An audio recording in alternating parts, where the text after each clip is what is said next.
भगवान आदि शंकराचार्य जागतिक पदार्थों की शक्ति का निषेध करते हैं और वो कहते हैं संन्यस्य सर्व कर्माणि भवबंध विमुक्तये यत्यताम पंडितै धीरै आत्माभ्यास उपस्थितये।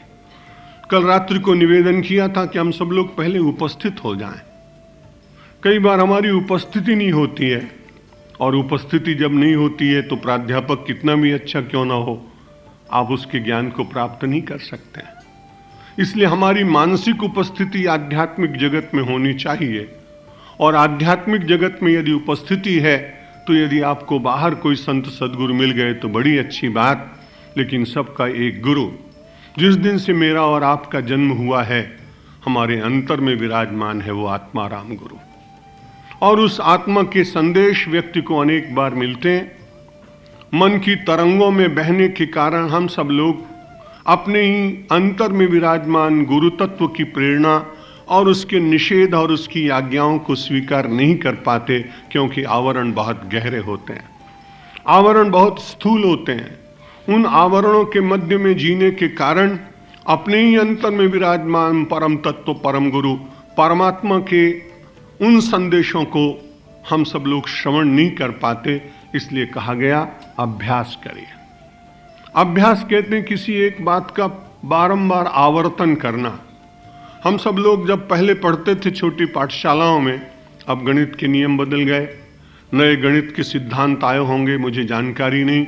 गणित का विद्यार्थी भी बहुत कमज़ोर रहा हूँ, इसे स्वीकार करने में आज संकोच नहीं होता, क्योंकि कई बार अपने मॉनिटर को मैंने कहा था थोड़ा कॉपी दिखा देना जिससे 33 मार्क मिल जाएं और मेरा वर्ष न बिगड़ने पाए।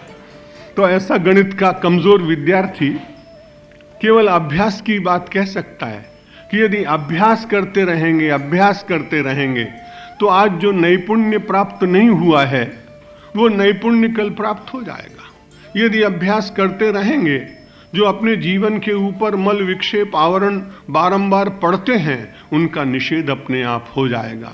करत करत अभ्यास के जड़मति होत सुजान, रसरी आवत जाते पाथर परत निशान। व्याकरण का कोई एक विद्यार्थी था, गुरुकुल में पढ़ने के लिए गया, 2-4 दिन अभ्यास किया लेकिन बहुत कठिन है इसलिए लौट पड़ा। बहुत गुरु ने समझाया कि नहीं रहो, और छात्र पढ़ रहे हैं तुम भी पढ़ो, लेकिन वो हताश हो गया, निराश हो गया। जब लौटने लगा तो अचानक उसको प्यास लगी और अपनी तृष्णा निवारण करने के लिए वो पनघट पर पहुंचा जहां माताएं जल भर रही थी। उन्होंने पानी उसको पिला दिया, लेकिन वो छात्र वहां बड़ी देर तक खड़ा हुआ देखता रहा और उसने देखा ये पत्थर बड़ा कठोर है, लेकिन इस कठोर पत्थर के ऊपर चिन्ह बने हुए हैं और ये बड़ा सुकोमल हो गया है, इसके भीतर जो खुरदरापन था वो समाप्त हो गया है। वो लौट पड़ा। लौटने के बाद अपने गुरु के चरणों में प्रणाम किया, कहा मेरे निषेध करने से भी तुम रुके नहीं और अब तुम तुरंत लौट आए।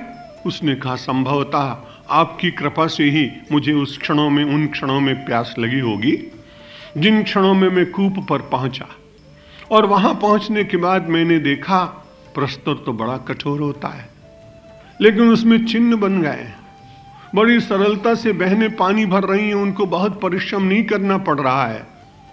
मुझे लगा मैं यदि आपकी बात मानता और बारंबार अभ्यास करता तो मेरे ऊपर भी जो तमाम आवरण अविस्मृति के पड़े हैं या और पूर्व जन्म के किसी प्रारब्ध के कारण मैं मंदमति हो रहा हूं, निश्चित रूप से मुझे एक ऐसी कुशाग्र बुद्धि की प्राप्ति हो जाती। इसलिए मैं लौट आया। करत कर अभ्यास के जड़मति होत सुजान, रसरी आवत जाते पाथर परत निशान।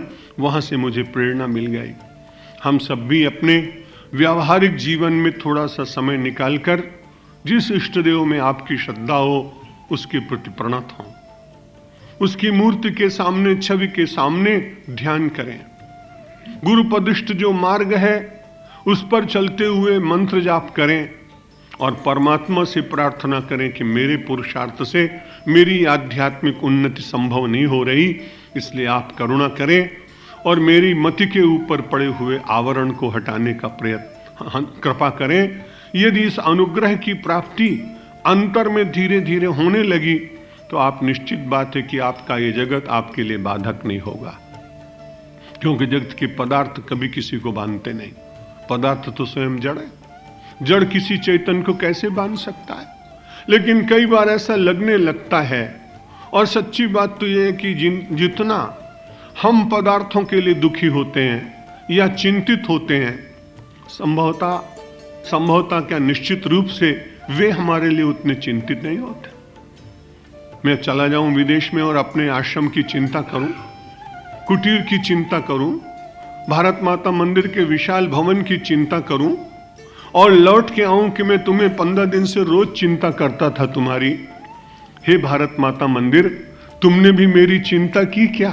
वैसे तो बोल ही ना पाएगा, लेकिन यदि बोलने की शक्ति होती तो वो कहता तुम चेतन होकर जड़ का चिंतन करते रहे और मैं जड़ होकर अपने जड़त्व का आनंद लेता रहा, तुम चेतन होकर अपने चेतनता का आनंद न ले सके। इसलिए अभ्यास होना चाहिए। जड़ता के जो आवरण पड़े हुए हैं, चैतन्य होने के कारण उनको समाप्त करने के लिए, उन्हें हटाने के लिए भगवान आदि शंकराचार्य कहते हैं पंडित बने और धीरई। और धीर व्यक्ति को और पंडित का अर्थ है संसार की अनित्यता के किंचित मात्र बोध में जीते जीते उसी सत्य को जीवन में स्वीकार करने की आकांक्षा जिसके मन में जग जाती है, और फिर सारे संसार में व्यवहार तो करता है। लेकिन श्रीमद् भगवद गीता के अनुसार शुनिचैव शोपाके च पंडितः समदर्शिनः।